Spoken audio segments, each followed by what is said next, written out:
a lista de Ales Schindler. E eu vou falar sobre essa lista de perseguidos. Porque daqui a pouco vão estar mandando a gente andar com bracelete, igual Hitler mandava judeu andar com bracelete com a estrela de Davi. Daqui a pouco vão mandar a gente usar bracelete, igual Hitler mandava homossexual usar o triângulo rosa de ponta cabeça. Nós vamos falar das condenações do 8 de janeiro. Que a gente achou que a sanha desses monstros ia ser aplacada, mas não foi. Hoje eu recebi mensagem de muito amigo. Hoje eu recebi mensagem de muito jornalista, me perguntando quando é que você vai sair do Brasil. Me perguntando quando é que você vai para os Estados Unidos, dar aula na Colômbia, ou quando é que você vem para a Itália. Eu falei, nunca. Porque se tem uma coisa que eu sou é sem noção. Sem noção não, sem noção são eles. Eles não têm noção porque eles têm o poder, o chicote, a arma na mão. Eu não sou sem noção, eu tenho muita noção. E principalmente noção jurídica, noção de justiça. Então quem não tem noção é o Alexandre de Moraes e não eu. Ah, mas você é o elo fraco dessa história. Tudo bem. Como dizia Platão em Górgias, antes sofrer a injustiça do que cometer a injustiça. Mas eu vou explicar tudo isso em detalhes para você. Nós vamos agora, antes de eu chegar à notícia principal, porque, de fato, a notícia mais importante de hoje é a perspectiva que nós temos da prisão do Alexandre de Moraes e, caso nós caso nós estejamos, porque a gente vem numa sequência de tanta notícia ruim, de tanto acontecimento absurdo, que eu não posso querer que ninguém seja otimista nesse país. Então, antes da gente entrar na notícia, qual é a perspectiva? Primeiro, do Alexandre de Moraes ser suspenso. Segundo, do Alexandre de Moraes ser preso. E terceiro, de ele pagar a indenização pelos danos que ele provocou à família do Crezão. Eu quero começar aqui com a notícia que mais me chocou. Eu não sei se vocês já viram, se vocês gostam de cinema, mas tem um filme muito famoso que ganhou muitos prêmios que se chama A Lista de Schindler. A Lista de Schindler conta a história de um empresário alemão que fazia parte do Partido Nazista, tem uma fábrica, se eu não me engano, de panelas, mas nesse meio tempo, mesmo fazendo parte do Partido Nazista, ele começa a contratar judeus e faz uma lista, e os judeus que estão nessa lista conseguem sair da Alemanha nazista e manterem as suas vidas. Aqui no Brasil, como tudo que acontece é de uma maneira piorada, é de uma maneira tosca, no Brasil hoje, a notícia que mais me chocou, eu chamo de a lista de Ales Schindler. Ales Schindler, assim mesmo. Que é a mistura de Alexandre com Schindler. Mas porque é feito no Brasil é mal feito. E como é que é mal feito no Brasil? Ao invés de safar perseguidos, ela oficializa o nome dos perseguidos. Essa notícia, quando eu vi hoje pela primeira vez, me causou um desconforto tão grande, mas tão grande, que eu fiz questão de parar para pensar essa notícia e preparar alguns comentários, especialmente para vocês que me prestigiam e estão comigo aqui ao vivo. Como esses comentários são bastante delicados, eu não sei se eu vou deixar na versão gravada. Mas eu faço questão de compartilhar com vocês que também fazem questão de não estar com os outros bons concorrentes que eu tenho neste horário, para vocês que fazem questão de ouvir a minha opinião sobre os acontecimentos, eu vou fazê-las sem censura para vocês. E por falar em sem censura, hoje eu vou ligar para a Leda Nagli, eu quero fazer um Tremas dos Us junto com a minha querida amiga Leda Nagli. Um beijo para a Leda, quem eu amo de paixão. A Leda eu chamo de, carinhosamente, na nossa amizade, de alma da festa. Leda Nagli, ela é a alma da festa, ela é a alegria de ver em pessoa, então vai aqui minha homenagem para minha querida amiga Leda Nagli. Bom, a notícia é a seguinte. Prestem bastante atenção. Por que eu digo prestem bastante atenção? Para que vocês possam criticar com propriedade. Para que ninguém possa falar de vocês que vocês são papagaios de pirata. Porque as explicações que eu faço aqui, muita gente fala, Pavinato, você faz explicações muito longas. Pavinato, você repete muito as coisas. E eu faço explicação longas, meus queridos. Eu repito muito as coisas que eu acho importantes de uma notícia ou da análise de uma notícia, porque eu tenho a minha preocupação como a preocupação de um professor em sala de aula. A preocupação de que vocês compreendam e assimilem os conceitos. Porque eu não quero que vocês concordem comigo. Eu quero que vocês tenham substrato, fundamento suficiente até para discordar de mim. Então o que mais importa nos temas nos us não é a minha opinião.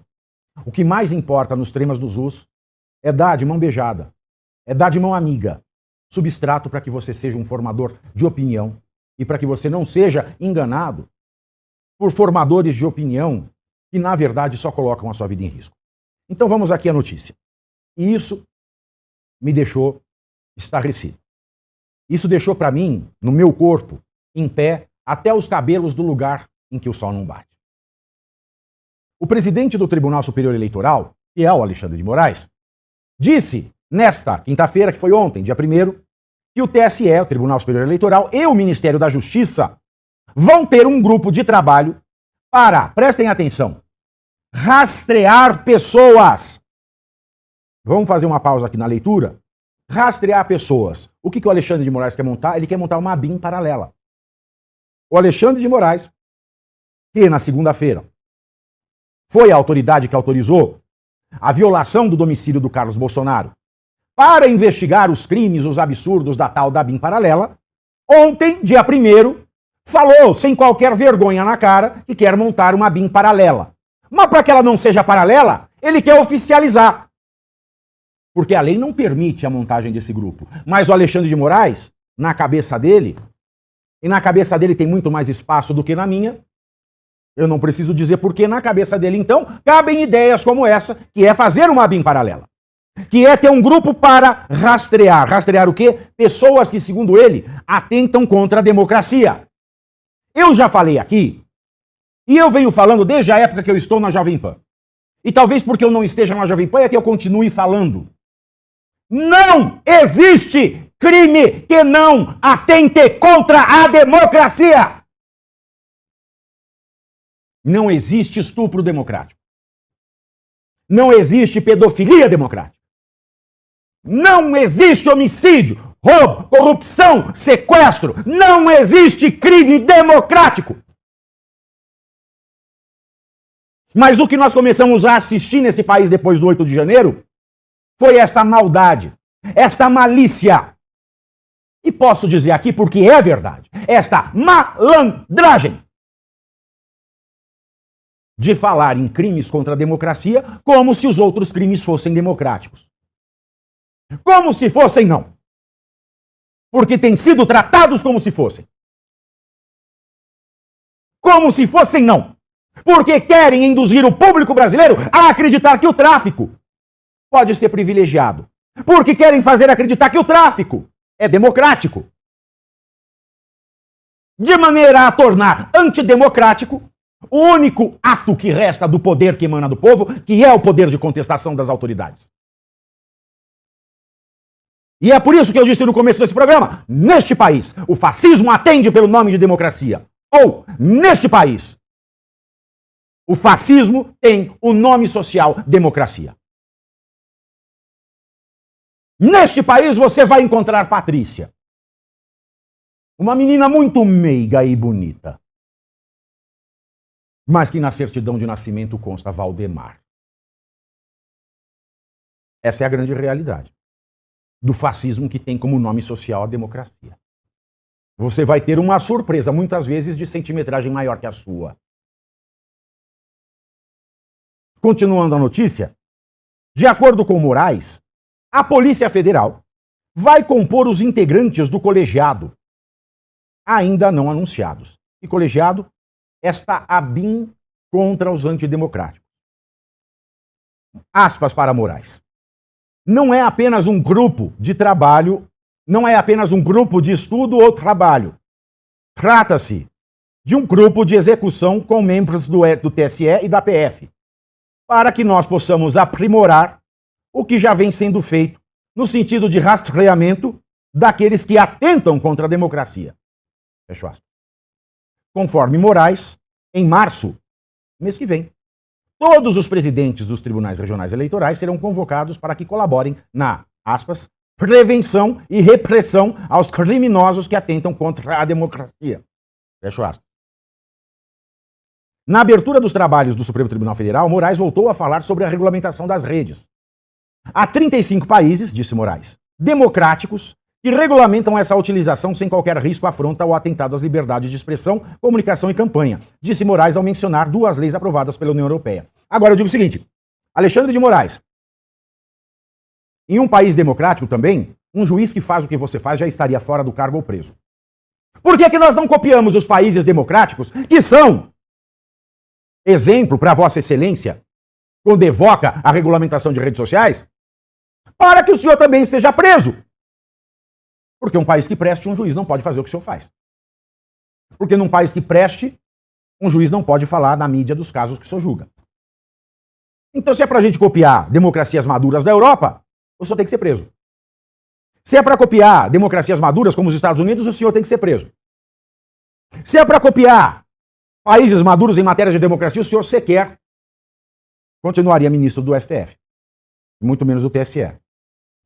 Mas conforme o Moraes ainda, trata-se de um assunto internacional. Aliás, ele cita as legislações da União Europeia, mas tem o seguinte, meus senhores.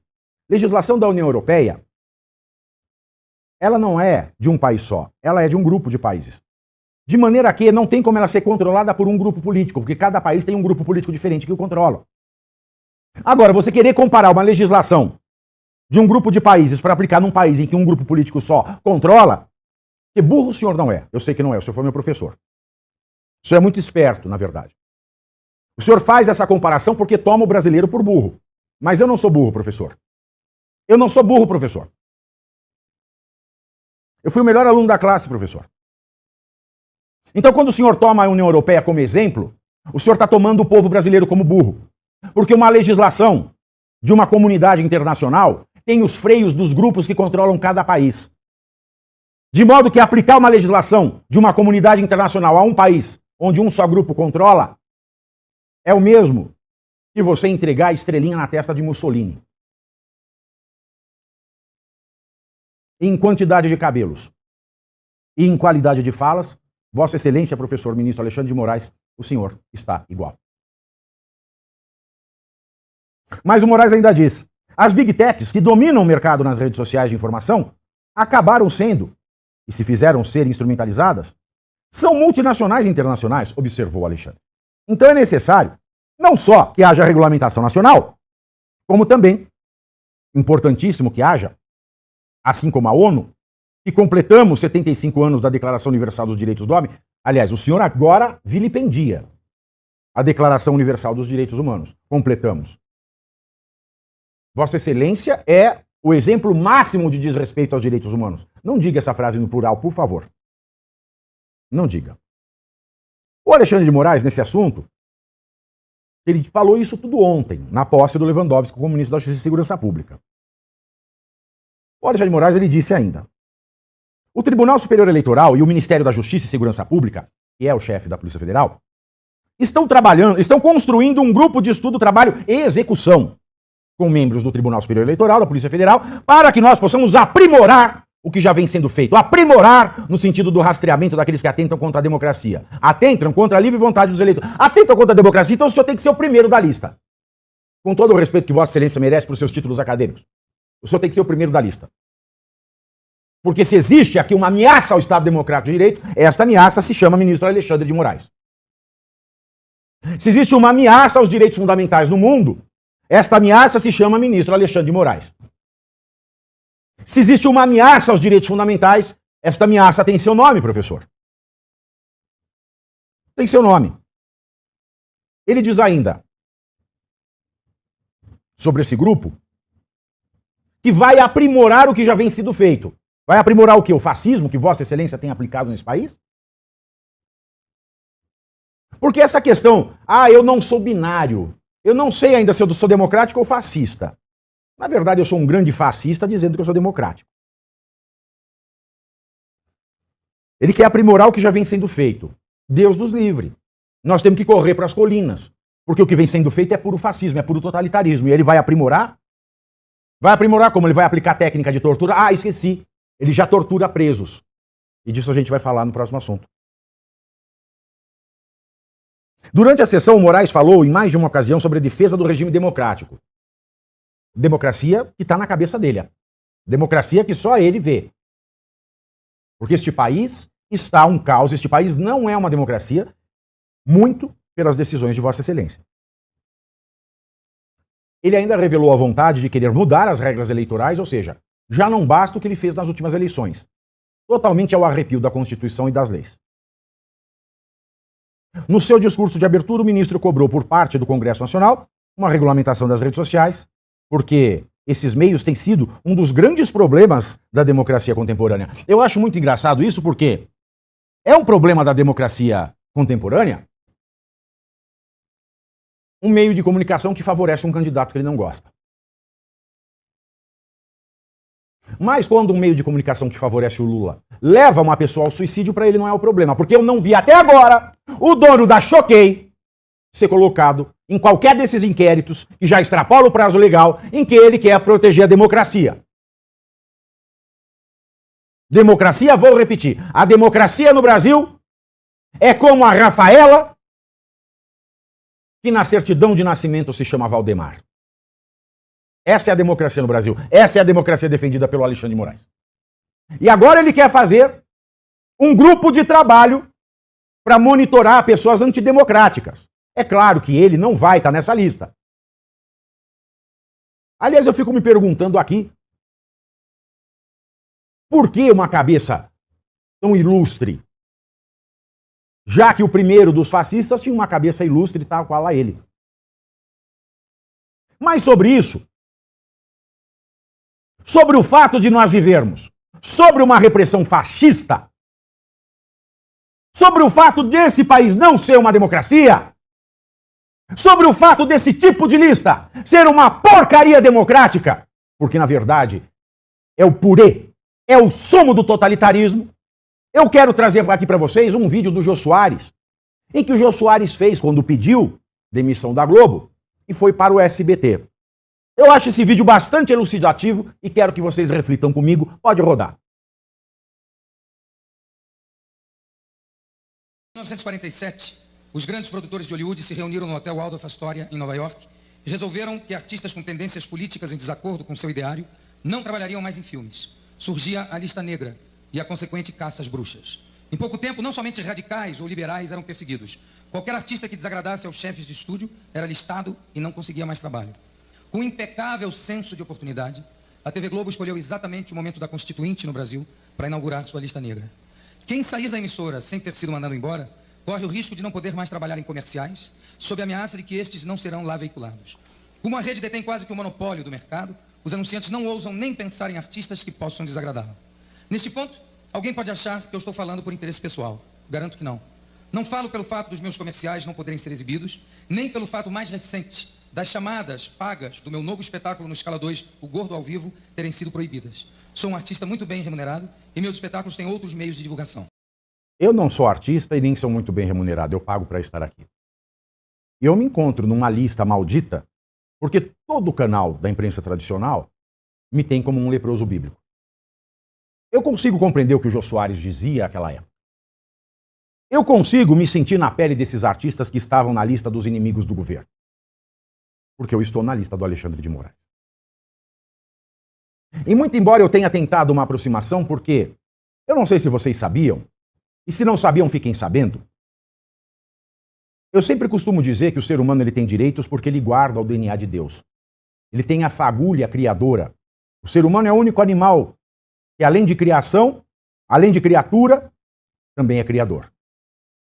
E eu não sei se vocês sabiam, mas as cordas vocais elas servem apenas para que ela desvie os alimentos e para que nós não morramos.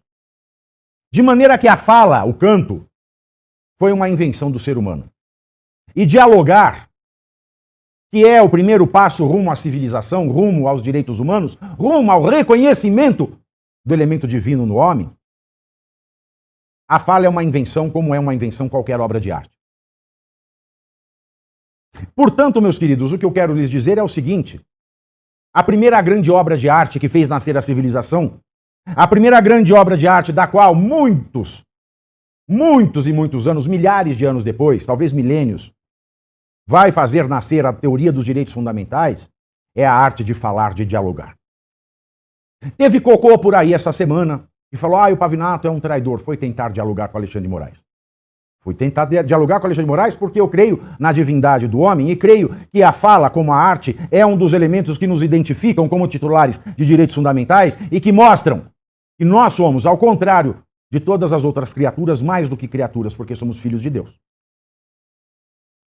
Mas esse diálogo não deu em nada. E eu não sou tonto, e é por isso que hoje eu ingressei com essa ação que nós vamos falar na sequência.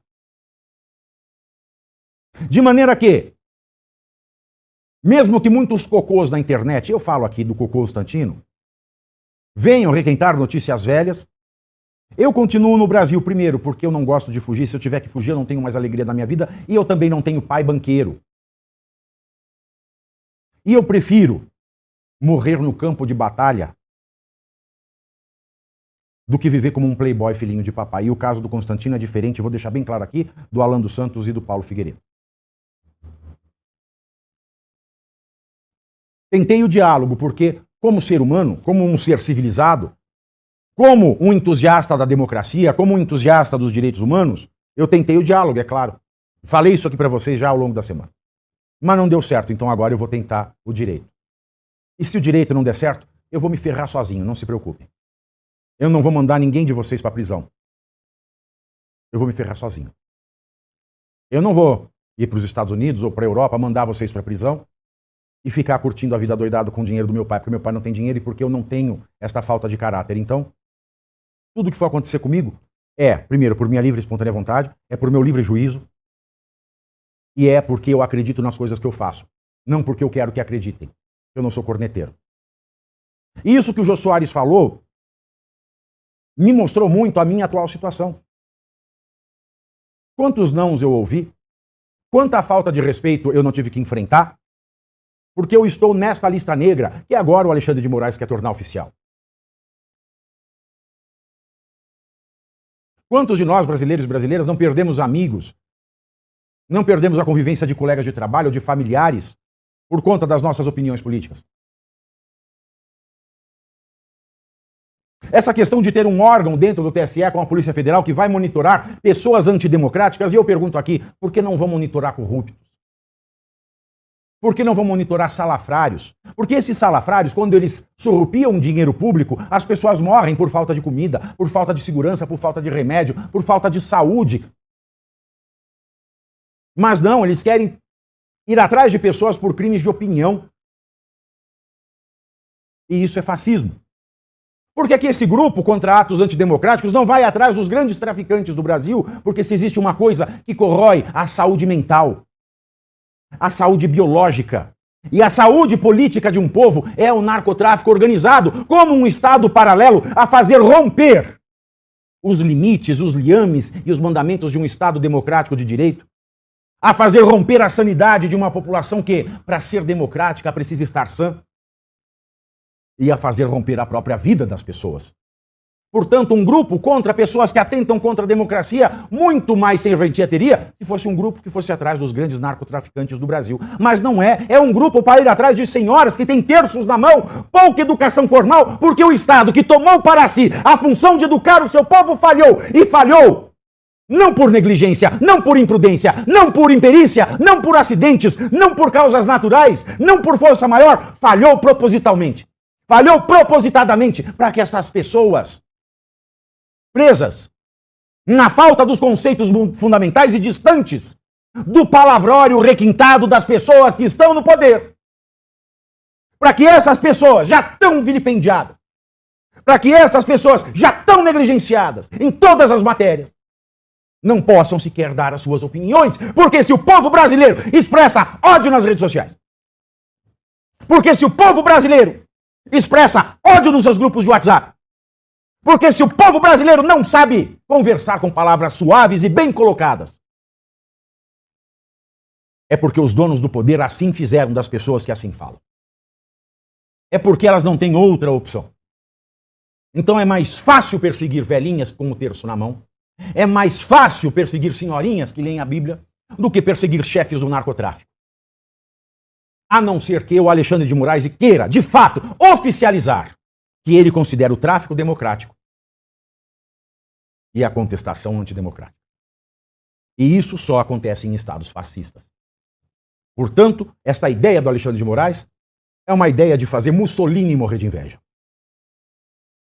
Esta ideia do Alexandre de Moraes é uma ideia muito próxima do que acontecia no Estado nazista. Mentira você está falando isso? Estou, porque isso é a teoria do professor catedrático da Universidade de Bonn, Gunther Jacobs, que é o direito penal do inimigo. O que o Alexandre de Moraes quer fazer no Brasil é a teoria do direito penal do inimigo, que tem sido rechaçado na Alemanha, teoria de autoria do professor Gunther Jacobs, justamente em razão da sua similaridade com o pensamento nazista. Eu tenho quilos de livros, quilos de doutrina, quilos de artigos científicos para provar aquilo que eu estou dizendo. Agora, o Alexandre de Moraes não tem. E usar como referência legislações comunitárias europeias não servem para uma legislação de um país em que existem donos do poder certos, em que não há conflitos entre donos do poder. O que ele propõe aqui é o mais claro, o mais cristalino, o mais abjeto, o mais disfarçado com o nome de democracia, fascismo. Nós temos um presidente que chama de fascismo o que não é, para poder chamar de democracia o seu fascismo. Nós temos um presidente do TSE, que é o senhor Alexandre de Moraes, que chama de fascismo o que não é, para poder praticar o seu fascismo. Nós temos um presidente do TSE que diz que uma notícia falsa é muito prejudicial à democracia, mais que um suicídio cometido por notícias falsas. De um blog ligado ao presidente, que ele ajudou a eleger, é claro, porque as atitudes que ele tomou enquanto presidente do TSE não foram dignas de um juiz. E não estou falando de urnas, estou falando em afronta à legislação brasileira, como quando ele fez aquela regulamentação, aquela resolução ilegal, inconstitucional, porque resoluções podem ser feitas até março, e ele fez uma em outubro, para criar um Ministério da Verdade dentro do TSE. E eu estou falando isso tudo dentro do Brasil. De maneira que eu não admito que esses cocôs que moram na Flórida, em especial um deles, um gordinho de sexualidade duvidosa, venha me apontar o dedo. Venha aqui fazer o que faz com o seu próprio nome e não mandar o povo se ferrar. Portanto, senhores, e eu quero fechar esta questão aqui para entrar para a questão principal, com esta mensagem. O que o Alexandre de Moraes acabou de propor é a criação de uma ABIN paralela. De uma ABIN que poderia se chamar Gestapo. De uma ABIN que poderia ter o predicado de nazista. Porque o que ele propõe ao ministro da Segurança Pública e da Justiça, este grupo entre Polícia Federal, Tribunal Superior Eleitoral, conclamando aos tribunais regionais eleitorais a trabalharem para o Führer, e o Führer eles escondem sobre a minissaia da democracia, nada mais é do que uma tática fascista de agir. E se a morte de uns não é tão grave quanto a ideia que está na sua cabeça lustrosa, eu sinto muito. Vossa Excelência se julga acima do bem e do mal. E todo aquele que se julga acima do bem e do mal, guardem bem isso. Todo aquele que se julga acima do bem e do mal, não tenham a menor dúvida, é o mal. Bom, não é novidade para 0 pessoas isso aqui, né? O ministro Alexandre de Moraes, que é relator dos processos do 8 de janeiro, e não podia ser. Por quê? Porque ele foi para a Globo falar do processo. E é proibido o juiz falar do processo fora dos autos, fora da sala de aula e fora dos livros de direito. E a Rede Globo não é nem pastinha que encarta processo. A Rede Globo não é sala de aula. E a Rede Globo não é biblioteca nem de escritório de direito, nem de faculdade de direito. Mas ele foi e falou. Mas ele pode, porque ele pode tudo. Porque ele está acima do direito. E o que é uma ditadura? O que é o fascismo? O que é um totalitarismo? Se não um regime em que pessoas estão acima da lei. Democracia só existe quando a lei é para todos. Para o bem e para o mal. Democracia só existe quando a lei é para garantir a liberdade de todos, de maneira igual. De maneira que, se a lei estipula que o juiz não pode ir para a Rede Globo, não pode ir para qualquer veículo de comunicação, jornal, revista, televisão, rádio, blog, podcast. Não pode! A lei é muito clara. Se a gente encontra um juiz, e o que é pior, um ilustrado ministro do STF, que vai à mídia fazer o que a lei proíbe, ele não pode ser apto a julgar esses casos. Mas isso aqui não é democracia! Aí ele quer criar um grupo para monitorar, para espionar, para colocar a abraçadeira com a estrela de Davi no judeu, para colocar a abraçadeira com um triângulo rosa de ponta cabeça nos homossexuais, para identificar todos aqueles que não estão de acordo com o regime totalitário.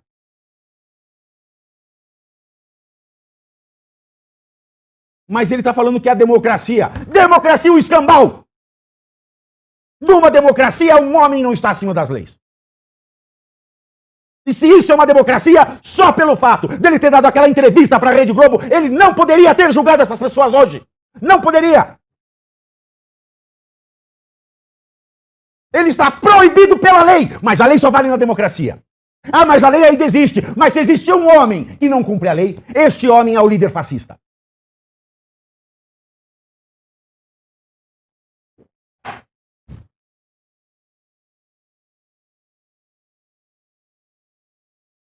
Eu não sei quem é pior nesse país. Se é cocô que mora longe e fica cornetando, ou se é fascista que se chama de democrata. Eu não sei o que é pior. Não sei. Ah, Pavinato, assim você nunca vai voltar para a grande mídia. E eu quero. A minha vida é falar a verdade, doa quem doer. A minha vida é falar o que é justo, não é fazer roda-roda jequiti. Não é fazer bilu-bilu teteia.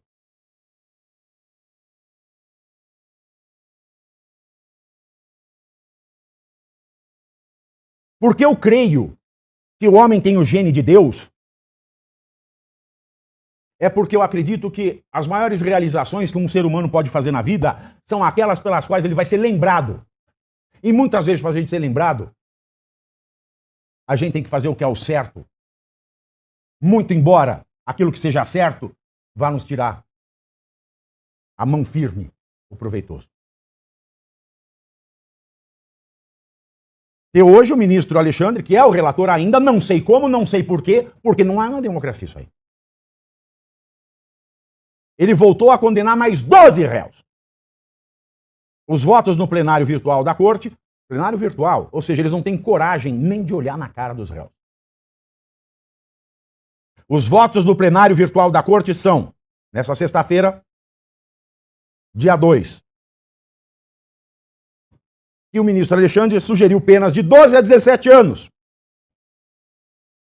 E os outros ministros têm até o dia 9 de fevereiro para votar. Até agora, o STF já condenou 30 pessoas pelos atos do 8 de janeiro. Na maioria dos casos, as penas ficam entre 14 e 17 anos.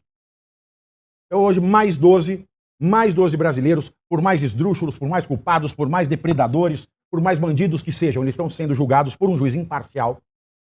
Eles estão sendo julgados por um juiz que não podia ser relator do caso deles. Eles estão sendo julgados para ficar numa... Porque eu não quero usar expressões minhas, eu vou usar expressões que o ministro Gilmar Mendes já usou na corte, por um pervertido. O Pavinato chamou Alexandre de Moraes de pervertido. Pervertido. No sentido jurídico, pervertido. Este pervertido, que se fosse democrata, saía de cena. E eu dei uma entrevista para a Globo, não devia dar. Saio de cena.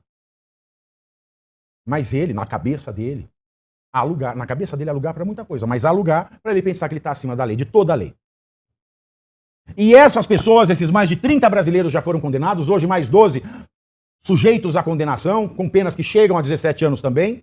Num país em que o traficante mais sórdido, mais sanguinário, mais perigoso tem todo o direito ao devido processo legal.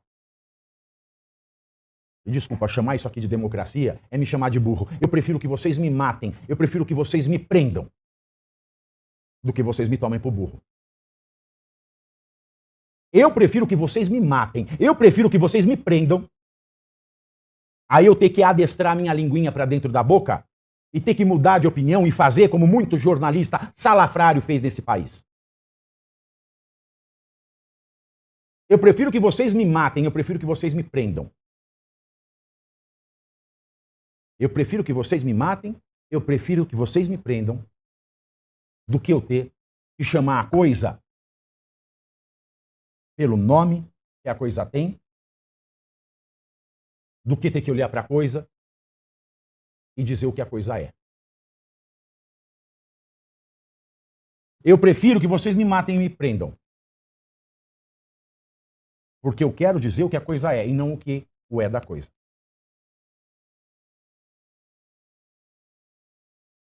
Então eu não vou, porque a gente chegou num ponto neste país em que a história vai cobrar muito caro de todo aquele que está desleixado com a própria consciência. Porque entrou nesta polarização de time de futebol.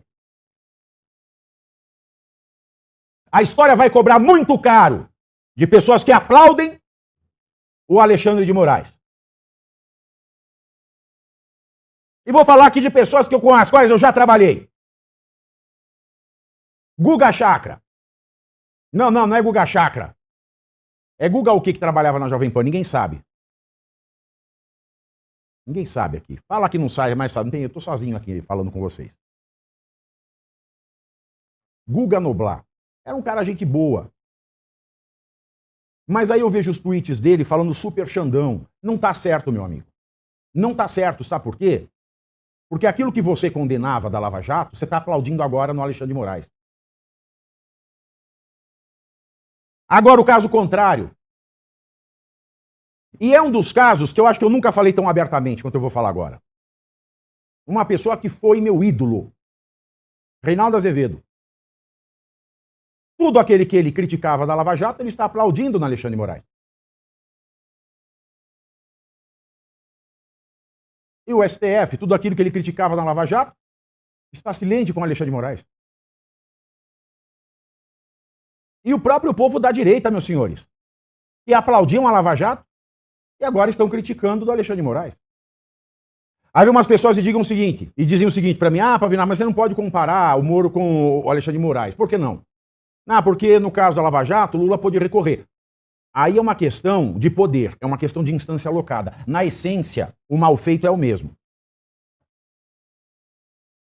Agora, o que mais me revolta é gente como o Guga Noblar, eu, Reinaldo Azevedo, e eu sofri. Eu sofri muito. Porque o Reinaldo Azevedo era um grande amigo. E eu sofri demais quando ele foi decidir mudar de opinião e viu em mim uma ameaça. Porque ele abandonou tudo aquilo que ele acreditava para advogar o extremo oposto. E eu posso parecer esse trator, senhores. Mas quando eu me defronto com uma situação de inimizade, isso me dói, meu mundo cai, minha alegria acaba. E diferentemente de todas as bostas que acontecem na minha vida, eu me alegro com os meus amigos e entristeço com os meus amigos. E a vida, para mim, se não for uma vida de comunhão, se não for uma vida de boas relações, ela não vale. Você falando de vida de boas relações, Pavinato, você que é briguento, é impossível ter vida de relação com quem afronta, como faz o ministro Alexandre, a ideia do bem. Porque a ideia do bem está ligada à ideia do justo. E por mais injusto que um direito, por mais injusta que seja uma lei, anotem isso, por mais injusta que seja uma lei, ela é mais justa do que uma lei justa aplicada de maneira desigual. E isso me dói muito.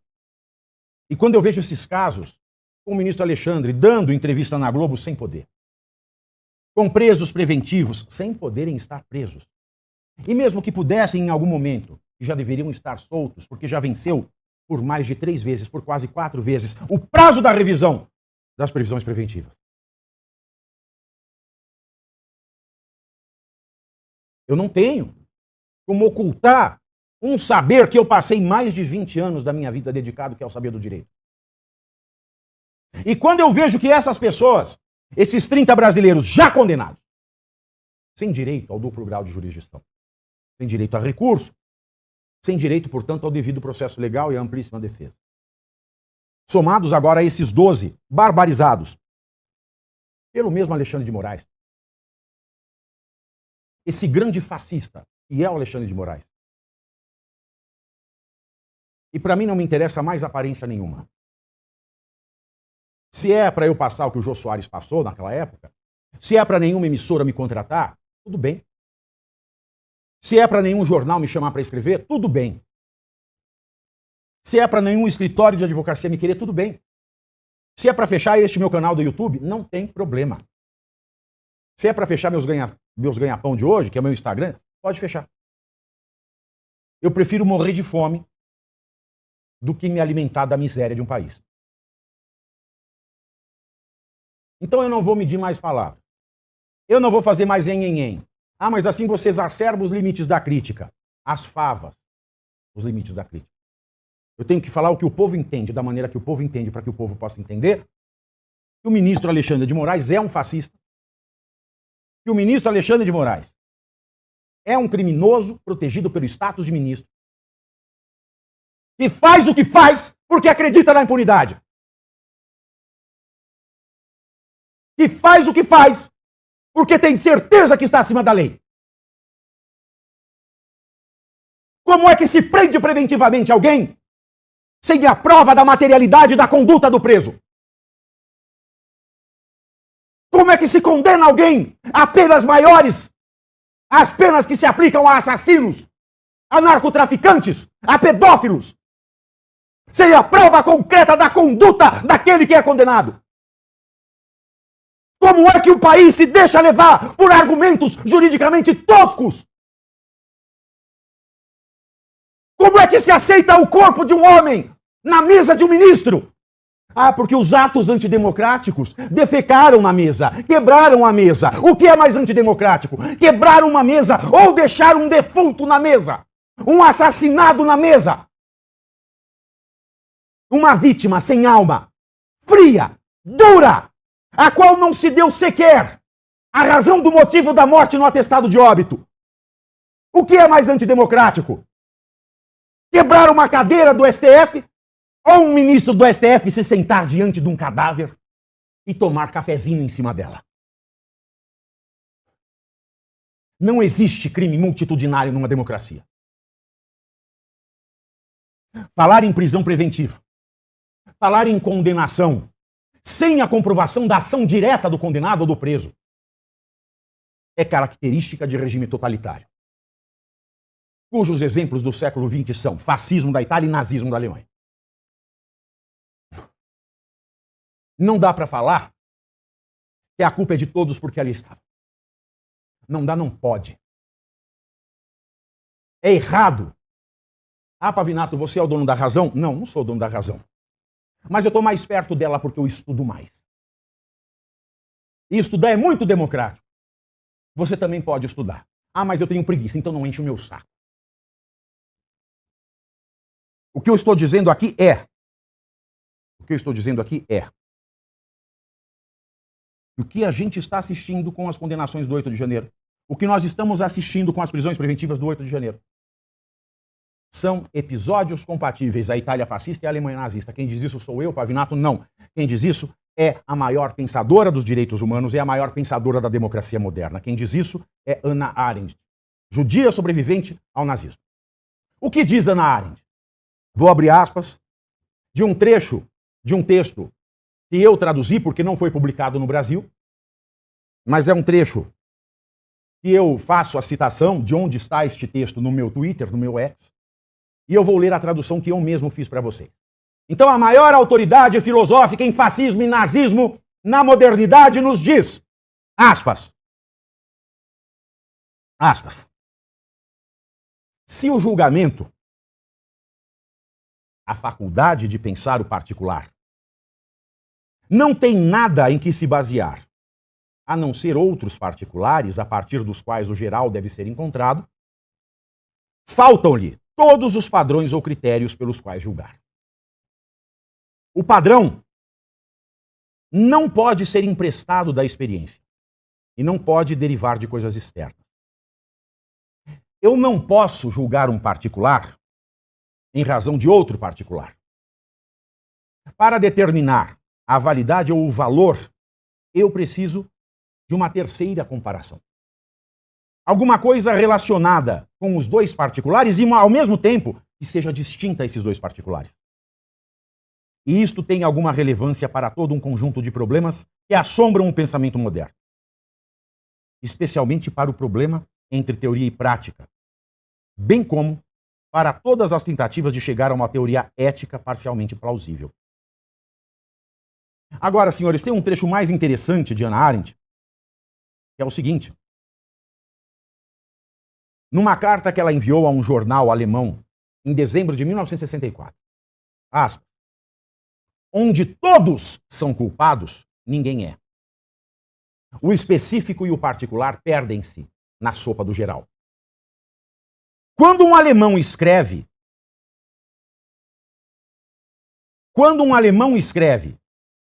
que todos são culpados pelas mazelas do nazismo, isso é muito preocupante. Quando a gente fala, eu vou explicar aqui para vocês, que uma multidão agiu por uma autoria intelectual, isso é muito preocupante. É isso que Hannah Arendt quer dizer. Por quê?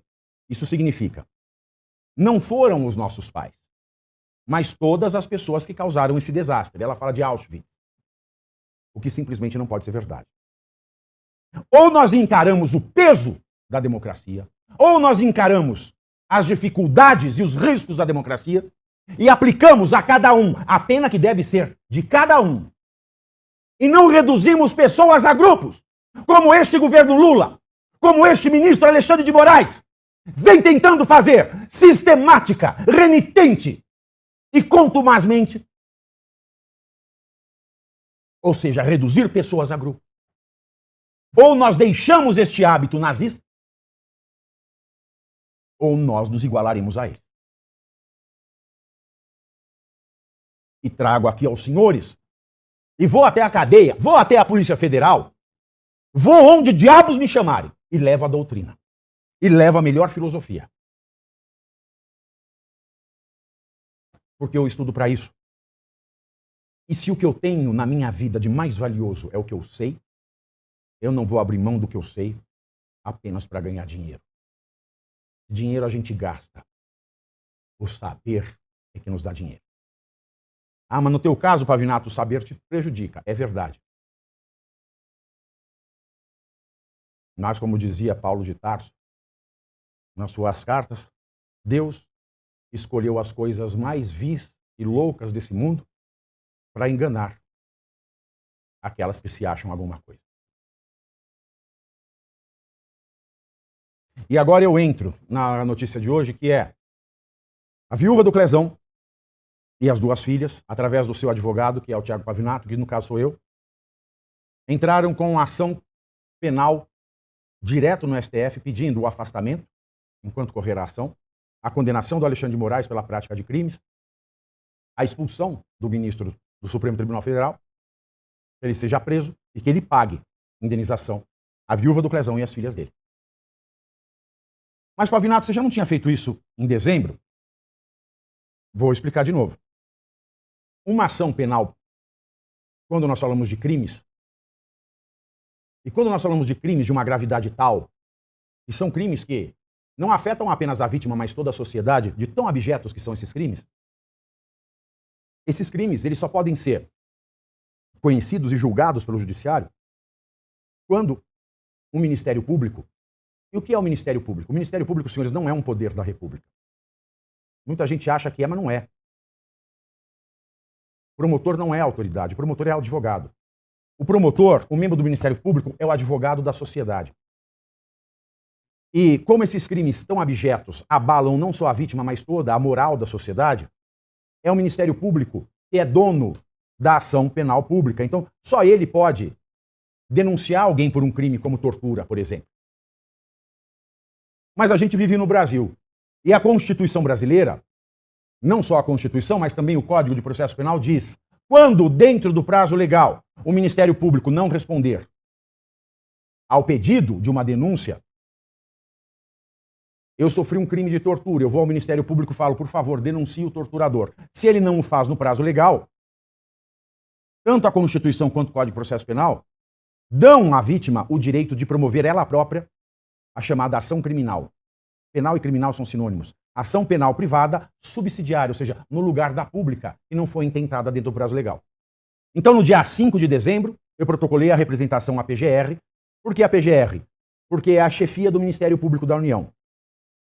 Porque o réu, porque o pretenso criminoso é um ministro do STF, e o sendo, só o STF pode julgar os seus crimes ou as suas denúncias, só a PGR pode denunciá-los. Então eu representei a PGR, passou 15 dias, o que aconteceu? Teve o recesso judiciário. O recesso judiciário acabou no dia 31.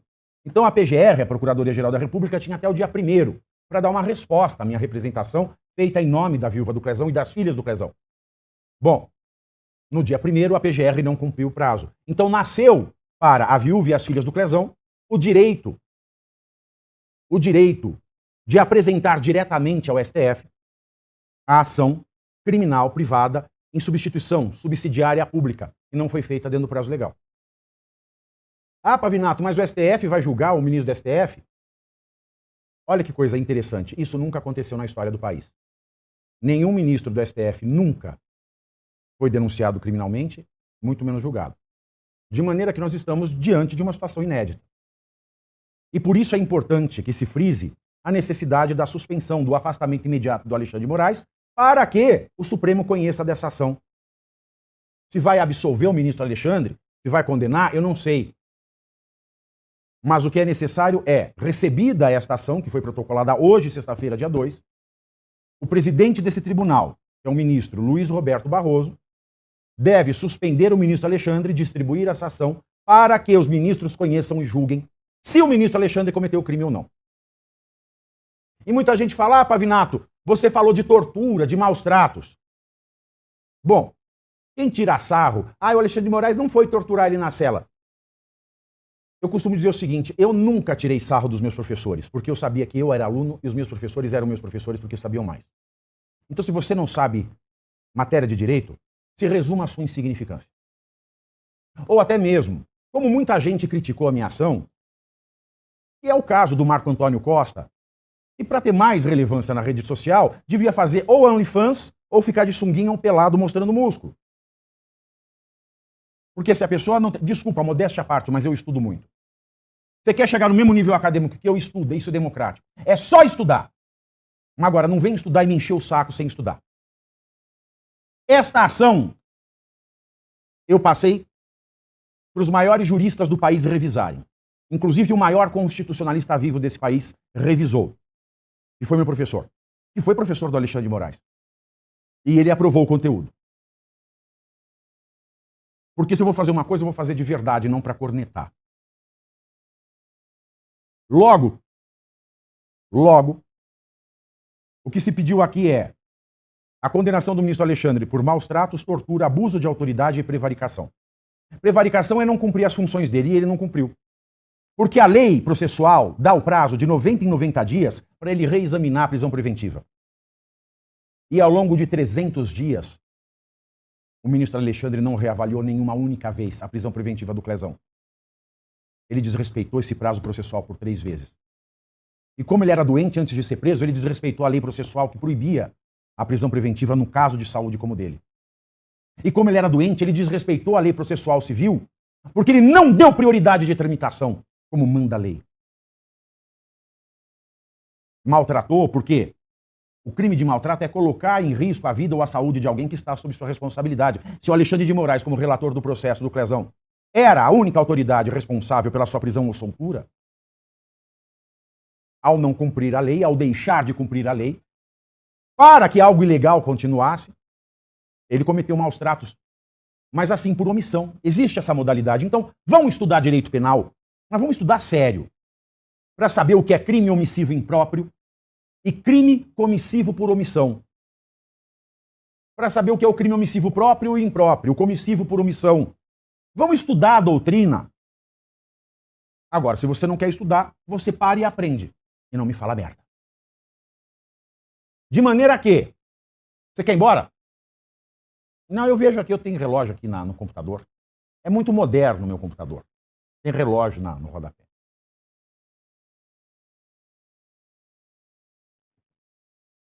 Então, por omissão, você não comete um crime quando você não tem uma obrigação legal. Agora, quando você tem obrigação legal para fazer alguma coisa, se você é juiz, se você é o único que pode decidir sobre a liberdade provisória dele, a saída para um tratamento, você é o único que pode rever a prisão provisória, dar uma liberdade cautelar, a sua omissão provoca maus tratos, a sua omissão provoca tortura, porque uma pessoa que tem um laudo médico dizendo, se você continuar preso, você vai morrer, e você sabe que seu advogado está pedindo o seu direito, e você vê que o juiz não está cumprindo com a função, com o ato funcional que ele tem, que é de rever no prazo a prisão preventiva, esta pessoa está sendo torturada.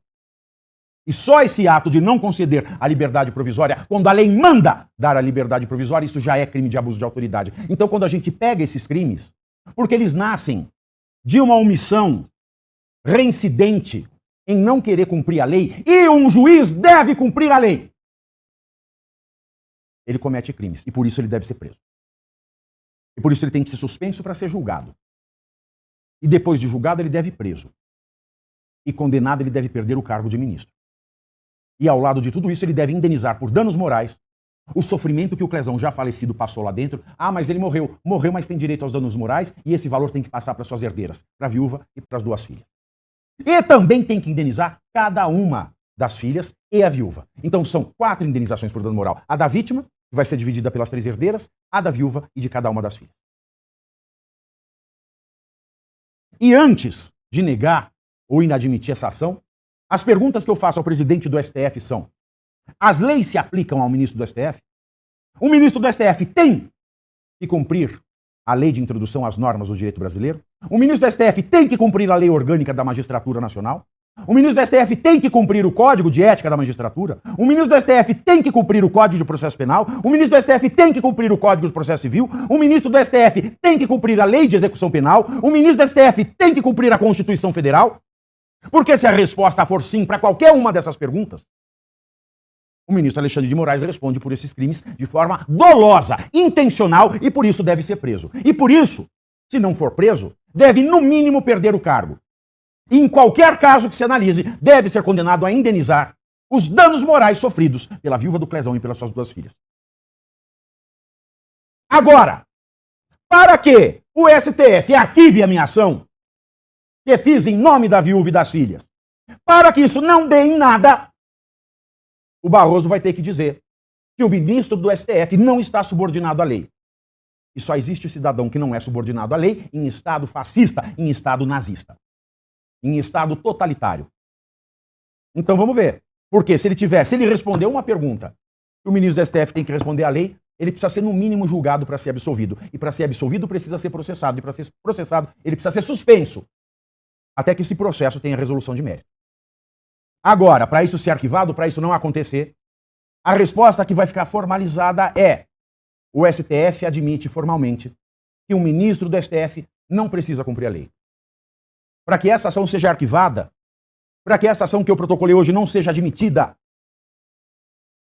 para que nada aconteça nesse país, vai ter que existir pelo menos uma decisão, um registro dizendo: no Brasil, o ministro do STF está acima da lei. E se tem uma pessoa acima da lei no país, esse país não é uma democracia. E nós vamos entrar para o clube dos ditadores de maneira escancarada, formal, registrada, expressa, explícita. E o Brasil pode ser sancionado no Mercosul, porque a Argentina é de direita, o Paraguai é de direita e o Uruguai também. E o Brasil está sozinho. E eu acho que a Argentina, Paraguai e Uruguai não vão querer uma ditadura dentro do Mercosul. E a partir do momento que o presidente do STF dizer: eu não posso processar o Alexandre de Moraes porque o ministro está acima da lei, também existe a possibilidade de eu pegar uma pastinha e do meu bolso ir até a Haia e falar: olha, ó a ditadura no Brasil, aqui tem uma decisão dizendo que o ministro do STF não está debaixo da lei. Ou eu posso fazer o seguinte: deixar de fazer tudo que eu estou fazendo do meu bolso, a meu prejuízo, porque ninguém na imprensa me quer, eu virei um câncer. Nenhum escritório grande me quer, porque eu virei inimigo do dono da justiça do Brasil. E este ministro fascista chamado Alexandre de Moraes. Então eu estou fazendo tudo a meu próprio prejuízo. Eu estou fazendo tudo isso do meu próprio bolso. Podia não estar fazendo nada e para os Estados Unidos ficar cornetando, falar: traidor, traidor. Então eu quero aproveitar este momento para falar: Rodrigo Constantino, vá à merda! Quero aproveitar esta live para falar aqui. Marco Antônio Costa, Superman, vá à merda! Vão todos a merda, um porque é burro e o outro porque é corneteiro. Porque o dia que vocês arrumarem um traidor que faça tanto em prejuízo próprio, vocês me avisam que eu quero ficar amigo desse trouxa. Porque por enquanto este trouxa já sou eu. Porque é nesses tempos de medo, nesses tempos de sombra que a gente vê quem é quem. É nesses tempos de sombra que a gente vê quem é, de fato, jornalista independente e quem não é.